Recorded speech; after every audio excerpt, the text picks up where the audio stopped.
Buenas tardes, que Dios les bendiga. Empezamos hoy el octavo capítulo del libro de Eclesiastés. Este estudio, esta serie que tenemos desde ya hace bastante tiempo, unas cuantas semanas. Hoy vamos a enfocarnos en el capítulo 8 del libro de Eclesiastés.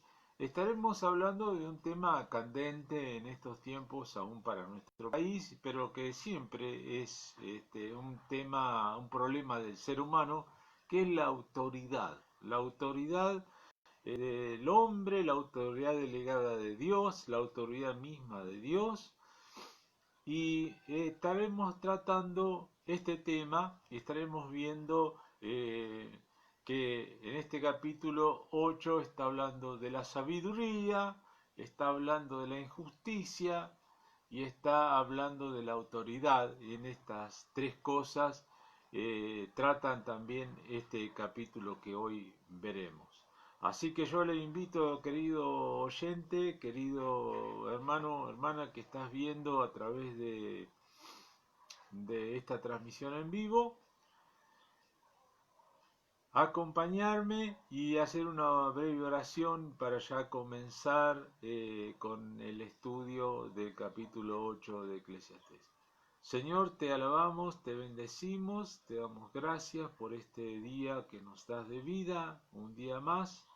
Y podemos buscarte, buscar tu presencia, buscar tu enseñanza, la enseñanza de tu Espíritu a través de tu palabra a cada uno de nosotros. Y te pedimos que nos des una unción especial en este día para poder entender, comprender, que ilumines nuestra mente y nuestro corazón para entender tu palabra y poder aplicarla a nuestra vida personal de cada uno de nosotros.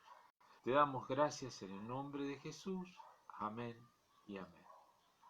Dios te bendiga, hermano. Comenzamos entonces con esto. Nos encontramos nosotros que, hablando de este libro de Eclesiastés, dijimos que Salomón nos quiere llevar a que nosotros veamos la realidad de las cosas, de lo que pasa en este mundo, y la realidad que nosotros palpamos, la que nos toca vivir, y no meramente algo que sea irreal, algo que no corresponde con lo que realmente pasa, sino que no quiere maquillar la realidad ni que la escondamos, sino que nos enfrentemos con la realidad con la crudeza que puede tener. Eh, Hubo dos etapas de la vida del mundo que cambiaron eh, en el siglo XX, que fue con la Primera y Segunda Guerra Mundial, y digamos que después, cuando terminó la Segunda Guerra Mundial, el mundo dio un giro, cambió en su manera de pensar, cambió en muchas cosas después de las guerras. Hasta la primera parte del siglo XX podíamos decir que las personas estaban, la gente, el ser humano estaba con el optimismo puesto en que la ciencia, el conocimiento, el progreso nos iba a sacar adelante, que el hombre iba a mejorar a través de estas propias cosas y él mismo iba a mejorar y hasta, digamos, dejando de lado a Dios, ¿no? Pero ocurrió que vinieron las dos guerras mundiales y entonces las dos guerras mundiales mostraron una catástrofe, una tragedia donde murieron millones y millones de personas y todas estas cosas se vinieron a pique, todo lo que la gente pensaba cayó, las ideologías, la política, la educación, el crecimiento de la ciencia, no dieron respuesta y todo se desencadenó en dos terribles guerras en lo que se podía llamar lo que era la cuna de la civilización, Europa. Eh, entonces, todo esto se vino a pique con las dos guerras mundiales, ¿no es cierto? Entonces ahí cambió, la gente dejó empezó a pensar, y eso se vio reflejado en el arte, en la pintura, en las obras de teatro, se vio reflejado en el cine, se vio reflejado en las novelas, en todo lo que hace al ambiente cultural. Siempre vemos una cosa, que en el arte eh, se como que se adelanta a lo que está pasando, para contarnos lo que está pasando. Entonces las personas a través del arte expresan más fácilmente lo que está pasando en la sociedad, ¿no es cierto? Y eso era lo que estuvo pasando. Entonces la gente empezó este movimiento existencialista, y se empezó a decir, la vida no tiene ningún sentido, la vida es absurda, entonces tenemos que disfrutar hoy el presente y nada más, porque no hay nada más que esto, vivamos y disfrutamos lo más que podamos. Entonces ya no había una mirada puesta en el futuro, y así empezó esta nueva filosofía de que todo es absurdo, ¿no? Con uno de los padres de la posmodernidad, que es Federico Nietzsche, fue uno de los filósofos más influyentes y hasta el día de hoy influyentes, aunque murió a los 50 años y murió en un manicomio, pero su pensamiento ha influenciado terriblemente a este mundo, así que fue un pensamiento de alguien que podría ser el ateo de los ateos, porque él acuñó esa frase tan conocida, Dios ha muerto. Lo cierto es que nosotros, los seres humanos, tratamos de maquillar la realidad de lo que pasa, ¿no es cierto? Así como muchas veces vio, y sobre todo, por ejemplo, en Estados Unidos, hay una costumbre de que la persona que muere le hacen todo un maquillaje para que parezca que no está muerta, ¿no? Acá también se hace un maquillaje, lamentablemente, a los que fallecen, y sabemos que eso es para todos, ¿no es cierto? Todos nos va a llegar un día, para que esté más presentable, por así decir. Es terrible hablar de esto hoy, pero bueno, es la realidad. Estamos hablando de la realidad y no de la ficción, ¿no? No estamos maquillando la realidad. Entonces muchas veces se trata de eso, de maquillar lo que es inevitable, lo que está ahí y que no se puede cambiar.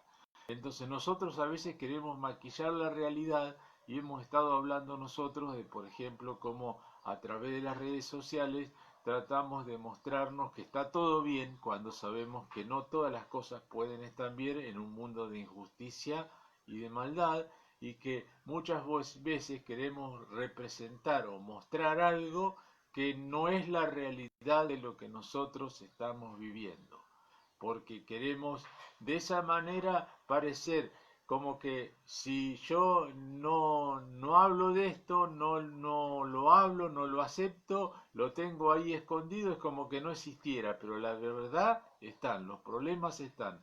Que vos no los quieras aceptar, que yo no los quiera aceptar, los problemas que hemos vivido, los fracasos que hemos tenido en el pasado, todas las cosas que hemos pasado y que estamos viviendo, están. Y por más que las queramos esconder, están ahí, y en algún momento eso sale y eso se refleja en nuestra vida. Entonces es inútil que nosotros las podemos descubrir, encubrir, perdón.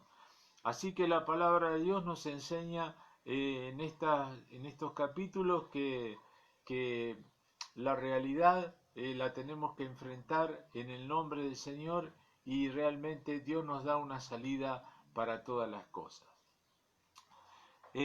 Una de las cosas que dice este versículo, este capítulo 8, dice, ¿quién como el sabio y quién como el que sabe la declaración de las cosas? La sabiduría del hombre ilumina su rostro, y la tosquedad de su semblante se mudará. Está hablando de la sabiduría, pero empieza a hablar de una sabiduría que no es la sabiduría humana, sino que es la sabiduría que viene de Dios. ¿Por qué?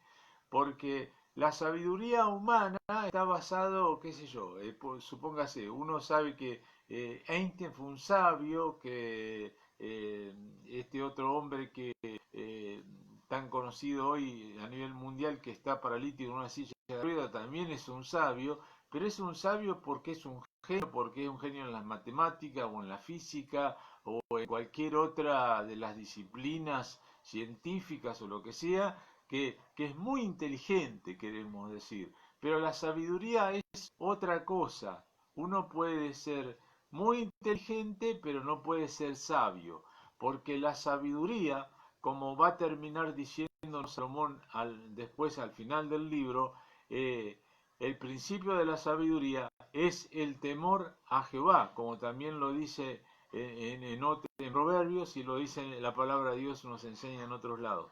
Entonces, sabemos que que la sabiduría es la sabiduría según Dios, la sabiduría que nos capacita para tomar decisiones que no sean perjudiciales para nuestra vida. Yo puedo ser muy inteligente, ser muy sabio según el mundo, tener mucha capacidad intelectual. Eso no quiere decir que yo no llegue a tomar decisiones equivocadas en mi vida, y nada de eso es así, porque puede ser que seamos sabios según el mundo, pero no lo seamos según Dios. Entonces, acá nos está hablando de una sabiduría. ¿Quién como el sabio? Dice, como el que sabe la declaración de las cosas, la sabiduría del hombre ilumina su rostro. Eh, ¿Quién como el sabio? Porque la sabiduría nos ayuda y la podemos usar, la sabiduría cuando es de Dios y proviene de Dios, para ver la realidad y para tomar las decisiones en consecuencia. Entonces, para tener una mirada sobre las cosas, pero no ya humana, sino que la Biblia dice que los hijos de Dios tenemos la mente de Cristo. Entonces, Dios cambió no solo nuestro corazón, sino también nuestra mente, y cambió nuestra manera de pensar, nuestra manera de sentir y nuestra manera de vivir, ¿no? Cuando llegamos a Cristo arrepentido de nuestros pecados. Así que ahora tenemos nosotros una manera nueva de vivir y una manera nueva de pensar, y entonces de acuerdo a eso podemos decidir. Y entonces necesitamos la sabiduría esa de Dios para que las decisiones que tomemos en esta vida, mirando la realidad tal cual es, sean las que sean de beneficio y las que corresponden y que estén conforme a la voluntad de Dios para cada uno de nosotros. En cuanto a eso, en cuanto a la realidad, pudimos ver en el capítulo 7 dos cosas. Una era que la no es siempre buena. Entonces, tenemos que tener la sabiduría suficiente para entender eso, porque para el necio, la prosperidad, o para el insensato, o para el hombre simple, la prosperidad siempre es buena, ¿no? Pero la palabra de Dios nos enseñó en el capítulo 7 que no siempre es buena la prosperidad, y que la adversidad no es siempre mala. Cosa que podemos decir, ¿cómo la adversidad no es mala? Entonces ya hablamos bastante en el capítulo 7 con respecto a eso, y sabemos que a los hijos de Dios todas las cosas nos ayudan a bien. Así que la sabiduría nos ayuda a ver esta realidad, una realidad que no la podemos ver si no tenemos a Jesucristo y si no tenemos temor de Dios, que es el principio para empezar a ser sabios. Con la sabiduría que viene de parte de Dios podemos ver, como vamos a analizar en el capítulo 8, que Dios nos enseña que hay cosas que las podemos cambiar, que se pueden cambiar y que debemos cambiarlas y que debemos luchar por eso y trabajar para eso, para seguir adelante en nuestra vida, para progresar, para prosperar, para ser bendecidos. Y hay cosas que nosotros tenemos que hacer, pero hay otras cosas que no las podemos cambiar, ¿no? Entonces, tenemos que decir, yo no puedo cambiar el mundo, pero puedo cambiar lo que está a mi alcance en el entorno en el que yo vivo y ser de bendición en el lugar donde Dios me ha puesto, ser un instrumento de bendición para la humanidad y para los que me rodean. Entonces, aunque hay cosas que yo no las puedo cambiar, no las puedo torcer y será muy difícil. Entonces hay cosas que quisieran que fueran distintas, pero vio que no puede. Ahora uno está viendo pasar tantas cosas en este tiempo, en la salud, en la economía, en la política, en todo lo que hemos estado viviendo en todo este tiempo, y quisiéramos decir, bueno, yo quisiera que esto no estuviera pasando, ¿cómo podemos hacer cambiar? Pero muchas veces sentimos, ¿no es cierto? Y sabemos que nosotros no podemos cambiarla, no podemos cambiarla, ¿no?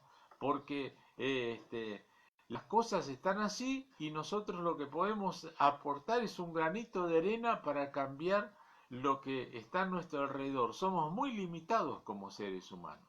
Entonces, pero tenemos que saber que fuera de todas esas cosas, Dios está gobernando y Él es soberano por sobre todo.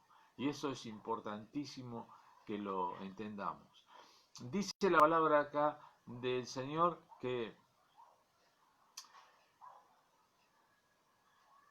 la sabiduría del hombre ilumina su rostro y la tosquedad de su semblante se mudará, ¿no? Es como que te ayuda a ver y a entender la sabiduría que viene de Dios y a relajarte espiritualmente, a tranquilizarte, a tener paz, porque puedes estar en medio de los problemas y tener una certeza en el Señor Jesús y tener la sabiduría de Dios para saber que así como viene la prueba, Dios también con la prueba te va a dar la salida y que no vas a ser probado más allá de tus fuerzas, ¿no? Y que no es algo raro que pase, pero tenemos que saber que Dios está con nosotros y que no hay nada que nos puede separar del amor de Dios, y eso nos da la paz suficiente, ¿no es cierto?, la tranquilidad suficiente, y cuando tenemos esa sabiduría de Dios que puede iluminar, cambiar nuestro rostro, nuestra manera de ser, quitar esa tosquedad que puede ser de nuestro rostro. La palabra de Dios nos muestra eso, ¿no? La Biblia dice aquí: te aconsejo que guardes el mandamiento del rey y la palabra del juramento de Dios. Y empieza a hablar de una autoridad política que es la autoridad del rey, la autoridad delegada del rey. Entonces, lo que nos va hablando de aquí en más es que esa sabiduría que tenemos para vivir, que Dios nos la da, tenemos que aplicarla en nuestra relación con las autoridades puestas por Dios, porque dice la palabra de Dios en Romanos capítulo 13 que toda autoridad es puesta, establecida por Dios, y que nosotros debemos estar sujetos a esas autoridades porque no hay autoridad sino puesta por Dios. Así que la palabra acá nos enseña que nosotros estemos sujetos a la autoridad humana, ¿no? Y nosotros los seres humanos tenemos un grave problema con las autoridades, en todo sentido, no solo en las políticas. Hoy no tenemos reyes con poder absoluto como en la antigüedad, pero sí tenemos presidentes, tenemos gobiernos, pero no solamente eso, tenemos problemas con muchas otras cosas, ¿no es cierto? Tenemos problemas con nuestros jefes, tenemos problemas con los que lideran en todo sentido, los que el esposo en el hogar, el padre con los hijos, las relaciones interpersonales, donde siempre hay un líder, tiene que haber un líder, tiene que haber alguien que toma decisión, tiene una autoridad delegada por Dios que toma decisiones, ¿no? Entonces nosotros siempre tendremos problemas con la autoridad, en primer lugar porque todos somos pecadores, tanto la autoridad delegada como cada uno de nosotros somos pecadores. Y otro es porque está ese pecado en nosotros que nos lleva a la rebeldía. No nos olvidemos que lo primero que hizo Satanás es rebelarse contra Dios. Entonces esa rebeldía es un principio satánico que opera en los hijos de desobediencia. Así que nos cuesta mucho y tenemos un gran conflicto con el tema de la autoridad. Nos cuesta estar bajo autoridad, nos cuesta someternos a la autoridad, y aquí la palabra de Dios nos está enseñando que si nosotros realmente somos sabios, sí debemos hacerlo. Dice, te aconsejo que guardes el mandamiento del rey y la palabra del juramento, ¿no? Quiere decir, mantengamos el pacto social que hay hecho, ¿no es cierto? Nosotros no tenemos reyes, pero tenemos gobiernos y gobiernos elegidos democráticamente, y cuando dice la palabra del juramento, estaba hablando a que antes, por ejemplo, cuando Israel, Dios le puso rey, todo el pueblo juró que ese rey iban a obedecer a ese rey, ¿no? Por ese lado puede ser. También puede ser que cuando ese rey fue ungido por rey y tenía que cumplir y obedecer las órdenes que Dios le daba para desarrollarse como rey, cosa que Salomón no hizo, y eso sufrió graves consecuencias, y que aquí nos contó todas esas cosas, problemas en el libro de Eclesiastés que tuvo por desobedecer la palabra de Dios con respecto a las indicaciones que Dios le había dado para los reyes. Pero sabemos que hay un pacto social, y ese pacto social nosotros no lo podemos romper porque vivimos en una sociedad.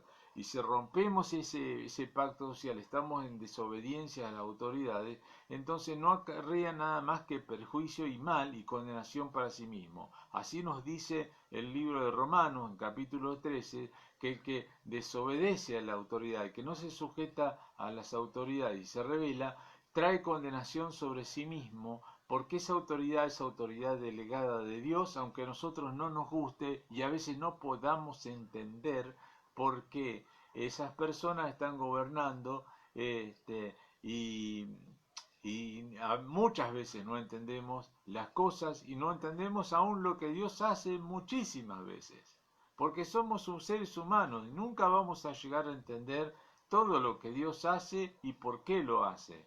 Y muchas veces Dios no nos revela el por qué hace todas las cosas. En Deuteronomio 29:29 dice que las cosas secretas son de Dios, y las reveladas son a nosotros. Nosotros necesitamos, para tener sabiduría de Dios, necesitamos la revelación de Dios, porque por nosotros mismos hay muchísimas cosas que no podemos saber, no tenemos manera de saber, a menos que Dios nos la revele a cada uno de nosotros. Entonces, una de las cosas que Dios nos ha revelado es que debemos sujetarnos a las autoridades, ¿no? Y a nosotros a veces queremos sujetarnos a autoridades que nos gustan, pero a las que no nos gustan no nos queremos sujetar.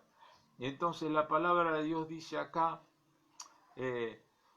no te apresures a irte de su presencia, de la presencia del rey. ¿Por qué? Porque uno se presentaba en ese tiempo a la presencia del rey solamente si el rey lo llamaba, y si el rey autorizaba que entrara y tuviera una audiencia con él. Entonces, cuando entraba delante de la presencia del rey, para retirarse, no podía retirarse por cuenta propia, sino cuando el rey se lo dijera, porque el rey tenía la autoridad absoluta, ¿no? Entonces, si alguien en ese tiempo se retiraba de la presencia del rey sin que el rey le dijera que se vaya, y por ejemplo se enojaba porque no estaba de acuerdo, el rey le había negado alguna cosa, y se retiraba sin el permiso del rey y decía, bueno, chao, me voy, entonces esa persona lo más probable es que fuera directamente a ser ejecutada. Eso era lo que pasaba en ese tiempo. Acá dice, no te apresures a irte de la presencia del rey. ¿No es cierto? Quiere decir, tengamos, no dejes a nadie con la palabra en la boca, no solamente al rey, sino que a todas las autoridades. Cuando tenés un problema, cuando tenés que decir algo, tratar algo, aunque eso sea algo que cause una cierta tensión, hablalo, pero no deje la palabra a la otra autoridad, ya sea el gobernante, o ya sea a un pastor, o sea a un jefe, o sea a tu padre, o sea al esposo, no lo dejes con la palabra en la boca y te vayas enojado. Eso es lo que nos está diciendo. No hagas eso, no te apresures a irte de la presencia del rey. Trata de solucionar las cosas, trata de tener diálogo y no ser un tirabomba que viene, pum, dice determinada cosa y la palabra de Dios nos muestra que el necio responde con atropello, pero el sabio piensa lo que va a decir y lo que va a responder y sus palabras no son como espada, sino que son o de otra manera, ¿no es cierto? Que pueden ser sanadoras, que pueden ser conciliadoras, ¿no es cierto? Y que podemos mantener el diálogo, ¿no es cierto? Sin romper con las autoridades que Dios ha establecido. No te apresures entonces a retirarte de la presencia del rey, ni en cosa mala persistas, porque él hará todo lo que quiera. Quiere decir, no te sigas rebelando, ¿no? Porque el rey va a tomar, armas, va a tomar decisiones y tiene poder sobre tu vida y lo va a hacer, ¿no es cierto? Entonces fíjese con qué necesidad obró, por ejemplo, hoy, en estos días, la policía en la República Argentina, porque después estaban diciendo, no queremos que nos hagan nada. Miren, de algún lado los van a sancionar, no le quepa ningún duda, porque tienen la autoridad, los que están en el gobierno, para tomar medidas contra ellos. Entonces, si persistieron a hacer algo que estaba mal, entonces van a recibir castigo.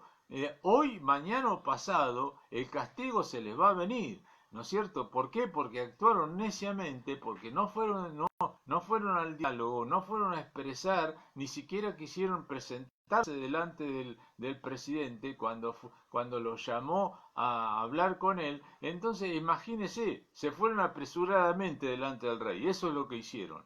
Y bueno, hicieron totalmente lo distinto a lo que tendría que ser una persona sabia.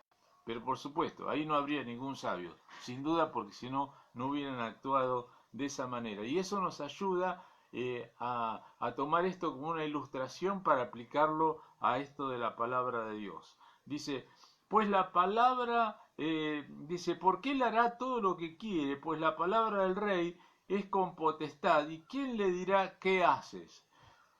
Es cierto que hay diferencia entre lo que eran los reyes de antes, que tenían el poder absoluto, tenían el poder ejecutivo, legislativo y judicial. Ellos representaban y eran todos esos poderes juntos. Hoy no es así, pero sabemos del poder que hay de aquellos que están en la autoridad sobre nosotros y que van a tomar medidas. Van a hacer lo que ellos quieran y nosotros no le vamos a poder decir, no, esto no lo puede hacer. ¿No es cierto? Van a tomar medidas y esas medidas van a tener sus consecuencias, ¿no es cierto? Dice la palabra de Dios más, el que guarda el mandamiento no experimentará mal. Quiere decir, yo cumplo con una ley que da el rey o que da el gobierno, entonces no tengo ningún problema porque estoy cumpliendo la ley, ¿no es cierto? Yo soy una iglesia, estamos en una iglesia, en una sociedad, vivimos en una sociedad y cumplimos con la ley que el gobierno nos dice, no vamos a tener ningún problema. Eso es lo que nos estaría diciendo la palabra de Dios aquí, ¿no es cierto? Que el que guarda el mandamiento no tiene, el que guarda el mandamiento no experimentará mal, y el corazón del sabio discierne el tiempo y el juicio. ¿Qué quiere decir? Porque no siempre lo que nos dicen las autoridades es realmente justo. A veces y muchas veces obran con injusticia porque son hombres, ¿no es cierto? Entonces, y cometen errores y son pecadores. Así que puede haber injusticias y pueden hacer cosas y que tomar decisiones que sean malas realmente. Ahora, cuando nosotros estamos, no estamos obligados a obedecer esa orden, ese mandamiento del rey, o pongámosle hoy, gobierno o cualquier otra autoridad delegada. Cuando esa autoridad delegada, ya sea rey, presidente, gobierno, pastor, padre de familia, esposo, jefe en el trabajo, cualquier autoridad, toda esa autoridad es delegada. Cuando esa autoridad delegada no está sujeta a la autoridad de Dios y quiere hacernos algo que está en contra de la voluntad de Dios y de la palabra de Dios, o sea que nos quiere llevar a que nosotros pequemos contra Dios haciendo lo que Dios no quiere y no le agrada. Entonces, en ese caso, nosotros, como dijo el apóstol Pedro, es necesario obedecer a Dios antes que a los hombres. Solamente en ese caso nosotros podemos ignorar el mandato de la autoridad delegada de los seres humanos, porque esa autoridad delegada no está sujetándose a la autoridad máxima y suprema, que es la autoridad de Dios. Entonces nosotros tenemos una autoridad máxima y suprema, que es la autoridad de Dios, y su voluntad no puede ser quebrantada. Entonces, el que tiene la autoridad delegada de Dios no puede tomar cartas por sí mismo, sino tiene que obrar de acuerdo a lo que esa autoridad delegada, a la autoridad delegada que tiene, sin salirse, sin llevar a las personas a que pequen contra Dios, a los que están bajo su autoridad. Dice la palabra del Señor acá, entonces, el sabio, el corazón del sabio discierne el tiempo y el juicio. Quiere decir que a pesar de que las autoridades, que generalmente son personas que no conocen a Dios, en su mayoría, porque ¿qué gobierno hay que sea cristiano? Hay algunos que dicen, entre comillas, ser cristianos, pero sus obras muestran que no tienen nada de Señor y que no conocen al Señor en lo más mínimo. Entonces, cuando alguien hace algo que está en contra de lo que Dios eh, ha establecido y que la nación, el pueblo, la gente haga eso, los que están bajo su autoridad, tampoco ser, como dijeron, una bomba, ¿no es cierto? Podemos decir, nos vamos a revelar, porque de una manera que no es conveniente. Dice el sabio, como dice la palabra de Dios, dice, el corazón sabio discierne el tiempo y el juicio, y cuando dice juicio está hablando del modo de hacer las cosas. O sea que para expresar nuestra disconformidad o decir que nosotros no vamos a hacer lo que ellos nos indican, tenemos que buscar el tiempo justo y tenemos que hacerlo en el modo correcto, ¿no es cierto? No podemos devolver mal por mal, no podemos contestar duramente y responder de la misma manera, porque lo único que vamos a hacer es incendiar más la relación y la comunicación, y no llegaremos a ningún acuerdo. Entonces el sabio busca el tiempo para hacer conocer a la autoridad que está equivocada y busca el modo de hacerlo. No lo hace de cualquier manera y en cualquier tiempo, sino que busca el tiempo de hacerlo.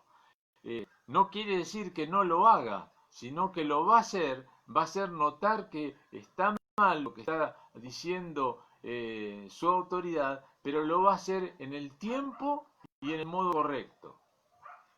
La palabra de Dios nos sigue diciendo aquí en la palabra, escuchamos esto, dice, porque para todo lo que quieres hay tiempo y juicio, hay tiempo y un modo de hacer las cosas. Para todo lo que quisieres hay un tiempo y un modo de hacer las cosas.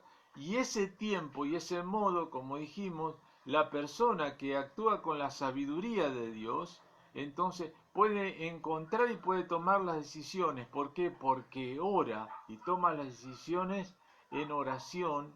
Y cuando nosotros oramos y buscamos la voluntad de Dios, Dios nos va a guiar para que pueda hacer las cosas lo mejor, sea lo mejor, ¿no es cierto? Y podamos tomar las decisiones que corresponden.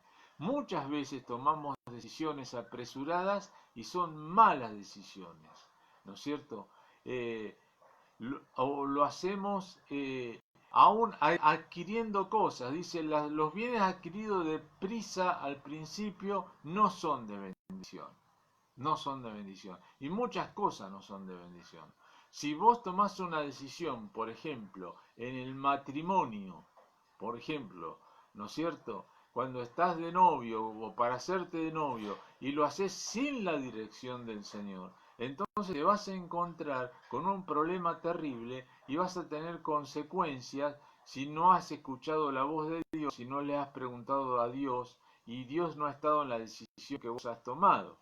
Y eso no es que sea porque Dios lo hizo así o porque el diablo lo hizo así, sino que será consecuencia de tus propias obras y de tus propias decisiones.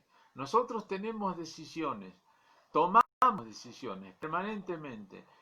Esas decisiones tenemos que pedirle a Dios sabiduría, porque después cuando las tomemos las decisiones, si no las tomamos con la sabiduría de Dios y en la voluntad de Dios, van a tener consecuencias en nuestra vida. Y después no le podemos echar la culpa al diablo, ni mucho menos a Dios, ni a otras personas. Serán nuestras propias decisiones y nuestros propios errores que hemos cometido y tendremos consecuencias, porque cada decisión que tenemos tiene una consecuencia, ¿no es cierto? Esa consecuencia puede ser buena, puede ser mala para nuestra vida.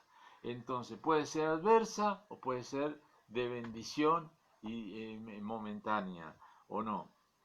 Entonces la palabra de Dios nos sigue diciendo, dice, porque para todo lo que quisieres hay un tiempo y juicio, porque el mal del hombre es grande sobre él, pues no sabe qué ha de ser y cuándo haya de ser, ¿quién se lo enseñará? Entonces, el cuándo y el cómo nosotros no lo sabemos. No sabemos lo que va a ser el futuro, no conocemos el mañana. Entonces necesitamos la sabiduría de Dios, necesitamos el consejo de Dios, necesitamos buscar la voluntad de Dios en nuestra vida, porque el mañana es incierto y no lo conocemos, no sabemos lo que va a pasar en un rato en nuestra vida, porque nosotros podemos planear las cosas, pero lo más mínimo puede cambiar, el más mínimo hecho o la más mínima cosa que pasa, todos tus planes pueden cambiar en el futuro. Entonces, como nosotros no sabemos, no tenemos manera de saber, entonces necesitamos que Dios sea el que nos guíe, que nos dirija y que nos diga hacia dónde tenemos que ir y qué es lo que tenemos que hacer y el modo y el tiempo en el cual lo tenemos que hacer.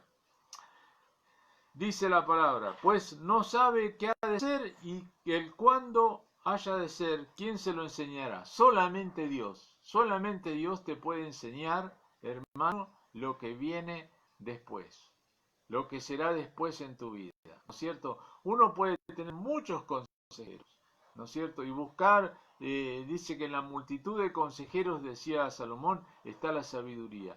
Uno tiene muchos consejeros y es bueno tenerlos y consultar, sobre todo a hombres y mujeres espirituales, para que nos dirijan, para que nos orienten, para que nos guíen en las cosas que atravesamos en la vida. Pero después tenemos que encerrarnos a solas con Dios y ahí, en la presencia de Dios, tenemos que encontrar en el Señor la verdadera decisión de acuerdo a su voluntad, después de analizar, después de escudriñar todas las cosas, de examinarlo todo, retenemos solamente lo bueno que será la voluntad de Dios para nuestra vida. Aunque esa voluntad de Dios para nuestra vida muchas veces nos lleve a renunciar a cosas que nosotros queremos tener y que Dios nos dice, no, esto no te conviene. Pero para mí puede ser que me convenga determinada cosa, determinada persona, determinado trabajo, determinada obra, no sé, lo que sea, determinada decisión. Pero nosotros no lo sabemos, porque eso solamente Dios lo sabe. Entonces, si Dios te dice no, es no. Si Dios a través de su palabra, a través de su consejo, a través de su Espíritu Santo, te está hablando y te está diciendo esto no, por acá no, entonces vos tenés que hacer caso a Dios, porque nosotros no sabemos lo que hay en el futuro. Dios conoce el futuro, porque Él conoce todas las cosas, pero nosotros no lo conocemos. Entonces, nuestra sabiduría está poner nuestras manos, nuestra vida en las manos de Dios y pedirle al Señor que nos muestre su voluntad y que nos guíe paso a paso en esta vida. Seguimos en la palabra del Señor. Dice la Biblia, no hay hombre que tenga potestad sobre el espíritu para retener el espíritu, ni potestad sobre el día de la muerte, y no valen armas en tal guerra, ni la impiedad librará al que lo posee. Está diciendo aquí que no hay manera de que nosotros podamos cambiar ciertas cosas, y una de las cosas que no podemos cambiar, por ejemplo, es para retener nuestro espíritu. Que está diciendo que, bueno, cuando el espíritu se va de nuestro cuerpo, sabemos lo que pasa, nos morimos. O sea que ninguno de nosotros tiene poder sobre el día de la muerte. Ninguno de nosotros.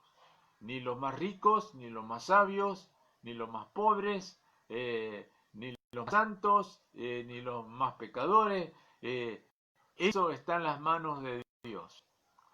No hay manera de cambiar eso. O sea que es una de las cosas que nosotros tenemos que tener la sabiduría suficiente de saber que no podemos cambiar. Podemos hacer algunas cosas para que nuestra vida no se acorte por causa de nuestra necedad. Por ejemplo, comiendo lo que no tenemos que comer y estaríamos yendo a lo que la palabra de Dios nos enseña, o haciendo cosas que no tenemos que hacer y que dañan nuestro cuerpo, que es templo del Espíritu Santo. Entonces yo daño el templo del Espíritu Santo, bueno, voy a tener consecuencias en mi vida, ¿no? Entonces, pero realmente así todo, yo no sé cuándo, porque la palabra de Dios nos enseña que no hay hombre que tenga potestad, poder sobre el espíritu para retener el espíritu, ni poder sobre el día de la muerte, y no valen armas en tal guerra, ni la impiedad librará al que la posee, ¿no? Ni el malvado, ni el bueno, ninguno puede a través de eso alargar su vida, porque Dios ya tiene determinado para nosotros, y es Él el que toma la decisión sobre el día de nuestra muerte, el día que nuestro espíritu se va y deja este cuerpo.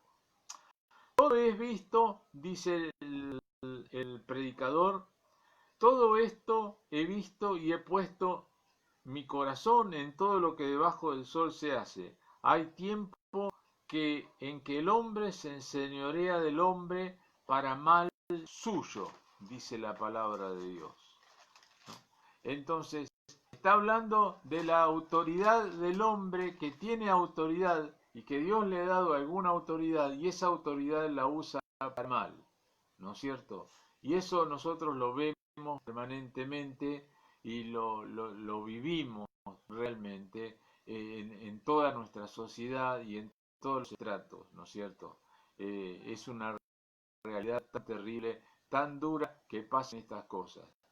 Y nosotros quisiéramos que no fuera así, pero hay cosas que no las podemos cambiar. Realmente no las podemos cambiar, ¿no es cierto? Hay muchas cosas que sí podemos cambiar, pero hay otras que no. Lamentablemente no las podemos cambiar.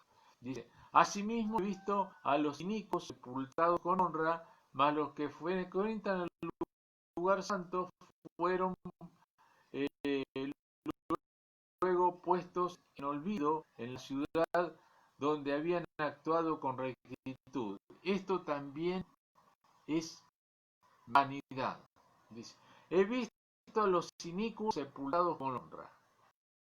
Mire, si los pastores generalmente les toca ir a atender, hacer los responsos, a orar, cuando una persona muere, orar por la familia, ¿no? Y aunque no fuera cualquier velorio que uno vaya, cuando una persona muere, usted va a encontrar que el que habla siempre va a decir lo bueno que era esa persona. Entonces, cualquier velorio que vaya, usted verá que son todos buenos y se van todos al cielo, pero nosotros sabemos que no es así, ¿no? Entonces, muchos inicuos son sepultados con honra, porque a pesar de que no lo son, se está diciendo que son buenos, ¿no? Y se esconde lo malo que fueron. Pareciera, como muchas veces decimos, ¿no es cierto, ser humano, que cuando una persona se muere, cuando se muere son todos buenos. Y es así, realmente. Cuando se muere parece que son todos buenos, pero no, no son todos buenos, ¿no? Dice, malos que frecuentan el lugar santo fueron luego puestos en olvido.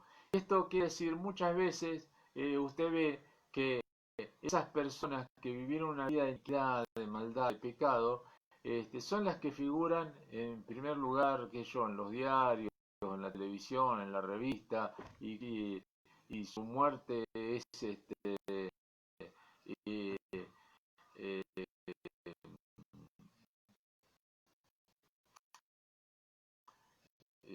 notoria por todos lados, y hablan de las bondades y de esas cosas, sabe que lo que realmente eran en su vida. Hay personas que vivieron y sirvieron para el Señor, ¿no? Como dice la palabra, aquellos que frecuentaron el lugar santo, o sea, que estaban sirviendo al Señor, fueron puestos en olvido, ¿no?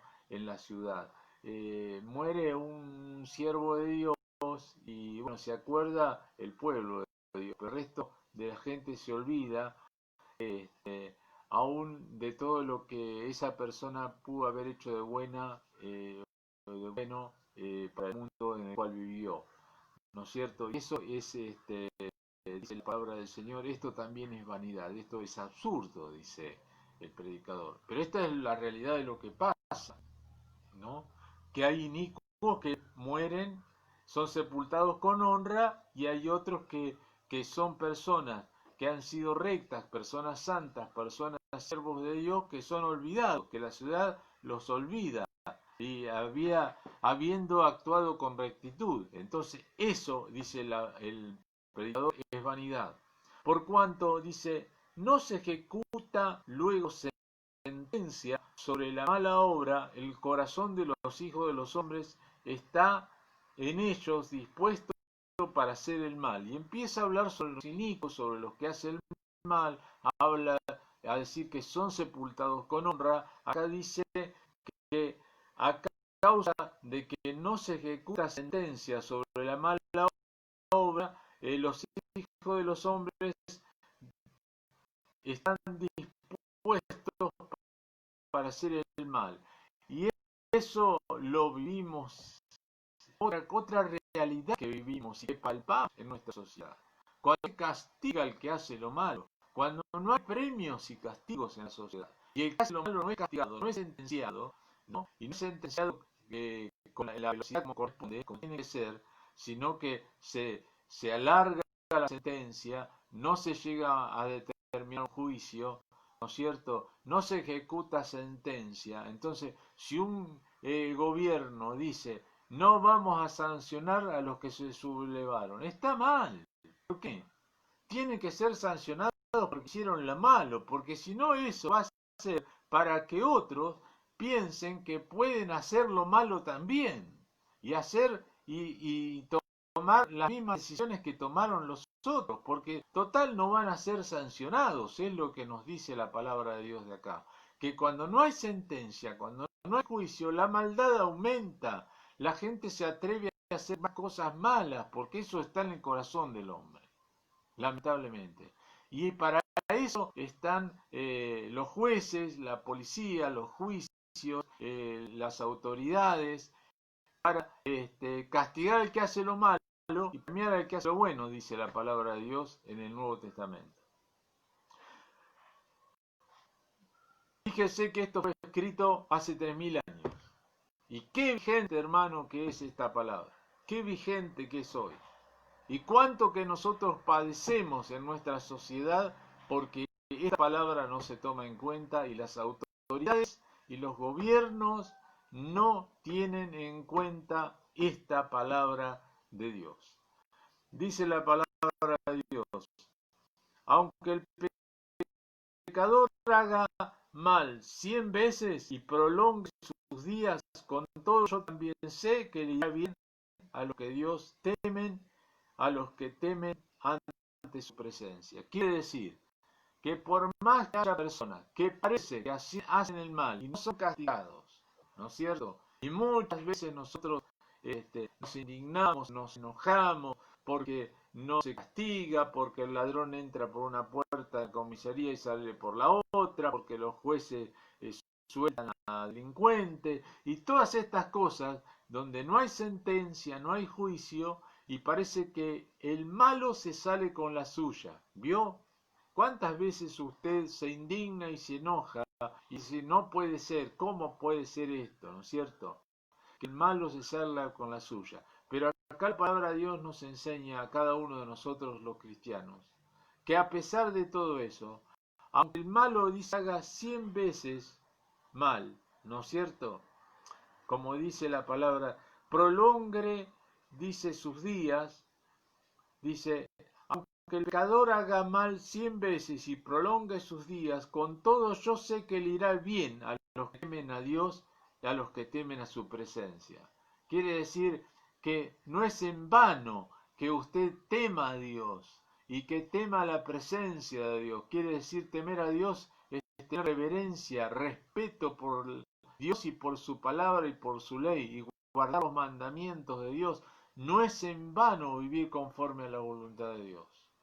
Porque dice, a pesar de que al malo parece que le va bien, con todo a nosotros somos los que nos va a ir bien. Nosotros vamos a ser los que tenemos un buen fin y no un mal fin como lo va a tener el malo y como nos va a seguir enseñando la palabra de Dios aquí. Dice la palabra de Dios, aunque el pecador haga mal 100 veces y prolongue sus días, con todo yo también sé que le irá bien a los que a Dios temen, a los que temen ante su presencia. Y que no le irá bien al impío, y ni le serán prolongados sus días, que son como sombra, por cuanto no teme a Dios, no teme delante de la presencia de Dios. Quiere decir, mire, aunque el impío viva un montón de años, los años de nuestra vida acá son pasajeros, son como sombra, ¿no es cierto? Nuestra vida es como la flor del campo, dice, florecen y en el día ya no están.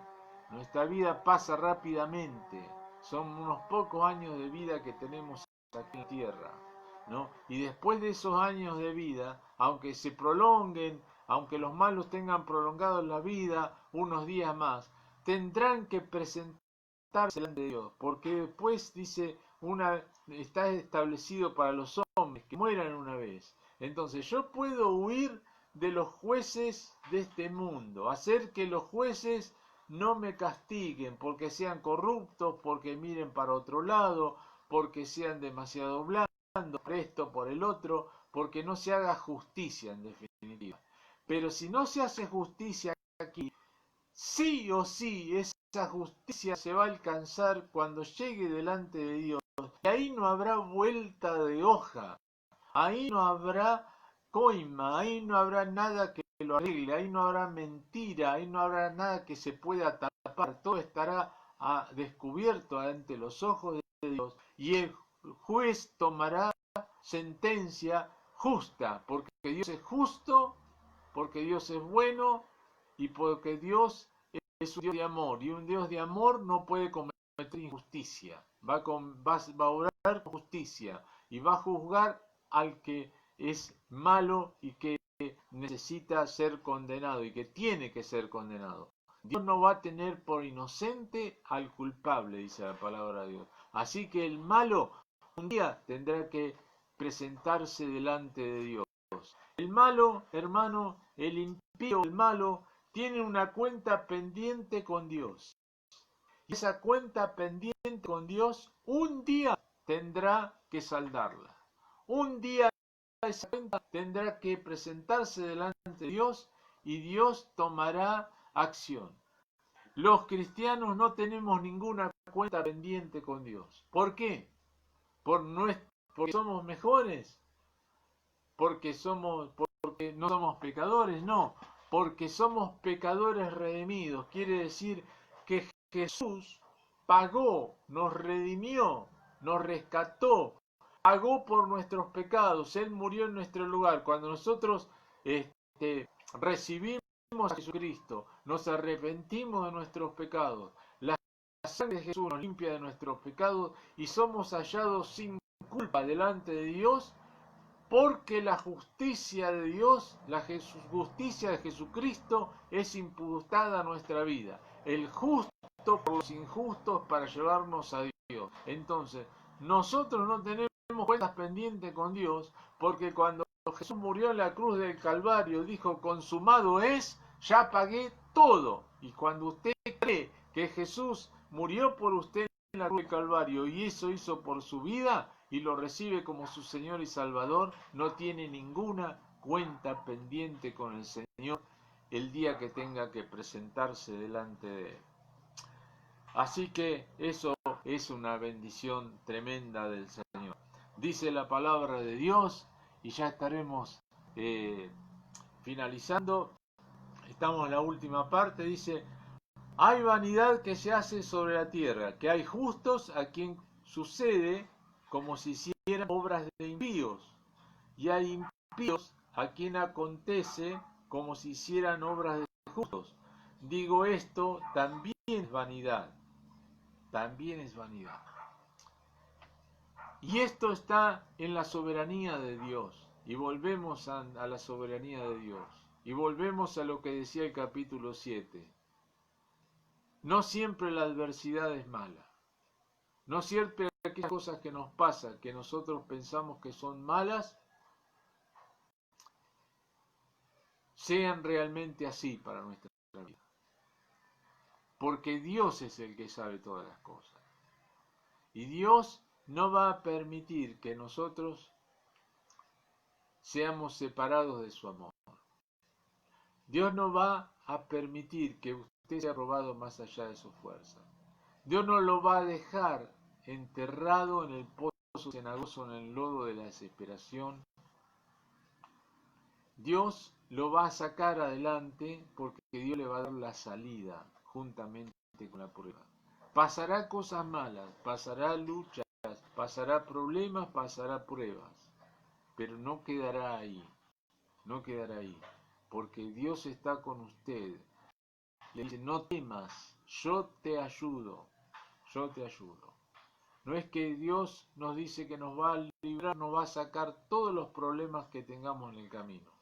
No, pero dice que en todos los problemas Él va a estar a nuestro lado para ayudarnos. Y esa es la bendición que tenemos como hijos de Dios. Saber que Dios está con nosotros, ¿no? Que muchas veces sufrimos injusticias en este mundo. La palabra de Dios aún dice más, bienaventurados cuando suframos injusticias por causa de Él. Dichosos, felices, tenemos que estar cuando pasamos esas cosas por causa de Jesucristo, sirviéndole a Él, ¿no es cierto? Sabiendo que todo lo que nos pasa viene de la mano de Dios y que el Señor está a nuestro lado en las buenas y en las malas, ¿no? Y que al que hace lo bueno, al que hace lo malo y parece que le va bien, parece que le va bien en esta vida, pero un día tendrá que presentarse delante de Dios y ahí se termina todo.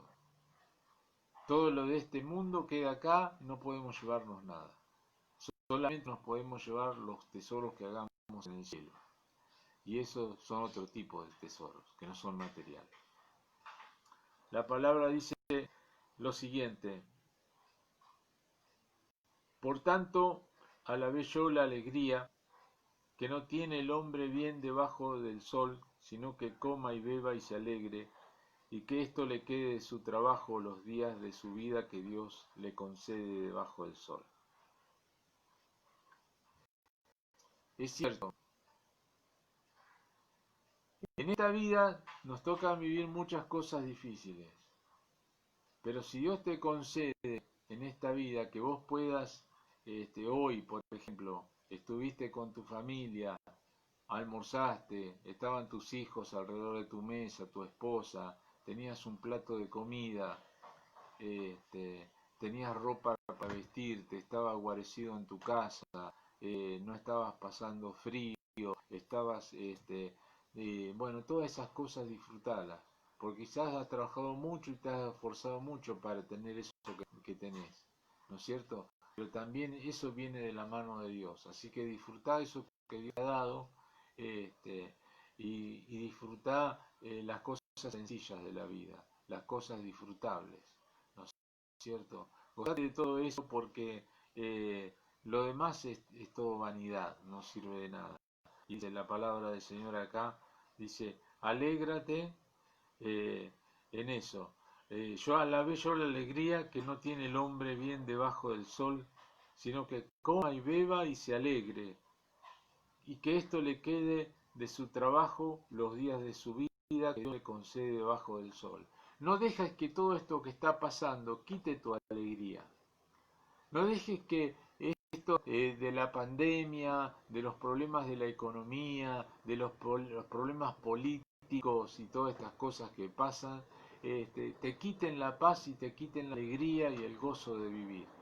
No lo dejes, porque Dios nos ha dado una vida nueva y tenemos que estar gozosos de eso. Tenemos que alegrarnos y gozarnos, porque este es el día que Dios hizo para que nos gocemos y alegremos en Él. Porque tenemos vida eterna en Cristo Jesús, porque Él está a nuestro lado, porque es nuestro Señor, Él es nuestro Salvador, Él es nuestra esperanza, Él es el que nos ayuda en todas nuestras debilidades, Él es nuestro Dios. Entonces, nosotros tenemos que permanecer en esa actitud de alegría, gozando y alegrándonos con las cosas que Dios nos da, con las cosas cotidianas de todos los días, agradecerle al Señor cada día que te levantás y cada vez que podés disfrutar las cosas que tenés este día. Aún el trabajo que tenés, y si no tenés trabajo, dale gracias al Señor igual, porque Dios te va a sacar de ese problema. Seguí confiando en el Señor, vas a salir de esa prueba y Dios va a hacer su obra. Dios no te va a dejar, Dios no te va a desamparar. Entonces, no pierdas la alegría si estás pasando por pruebas. Confía, no te dejará, no te desamparará y estará contigo todos los días hasta el fin del mundo. Que Dios te bendiga, hermano, y que puedas vivir esta semana, este fin de semana que viene, gozándote y alegrándote en el Señor. No escuches tantas noticias, no estés todo el tiempo pendiente porque están permanentemente bombardeando con cosas negativas. Aprovecha el tiempo, si estás en aislamiento, si estás más confinado en tu casa, aprovechalo para estudiar la palabra de Dios, aprovechalo para orar, para buscar al Señor, aprovechar para crecer en la comunión con el Señor, en la gracia, en el conocimiento del Señor. Y entonces será todo este tiempo un tiempo muy positivo y no negativo para tu vida. A pesar de que por ahí se asienta tu economía, pero lo que no se tiene que resentir es tu vida espiritual. En este tiempo tu vida espiritual no se tiene que resentir, porque están cerrados los templos, pero la iglesia no. Porque la iglesia somos cada uno de nosotros. Nosotros somos ladrillos de ese templo. El templo es un edificio hecho de materiales que puede estar cerrado, pero la iglesia de Dios no está cerrada. La iglesia del Señor está funcionando, está marchando porque es un organismo vivo y vos y yo somos iglesia de Jesucristo. Amén. Y donde nosotros estamos está la iglesia. Y donde hay dos o tres congregados en su nombre, ahí está en medio el Señor Jesús para bendecirnos. Así que gozate, alegrate en el nombre de Jesús y sabé que Dios está con nosotros y que pronto pasaremos todas estas cosas y nuevamente se podrán abrir los templos. Pero acordate que la iglesia no está cerrada. Y que no tenemos que ser tirabombas en cuanto a ir y levantarnos contra las autoridades y buscar el tiempo y el modo de decir esto no corresponde que usted haga, si es que no corresponde. Pero hay otras cosas que tenemos que estar en autoridad, estar en sujeción y en autoridad. Porque si los pastores nos tenemos que, le pedimos y queremos que las personas de la iglesia estén en sujeción a las autoridades, también nosotros tenemos que estar en autoridad, estar en sujeción a las autoridades que Dios ha puesto sobre nosotros en el pueblo, en la provincia, en la nación. Que Dios te bendiga y nos vemos la semana que viene si Dios quiere.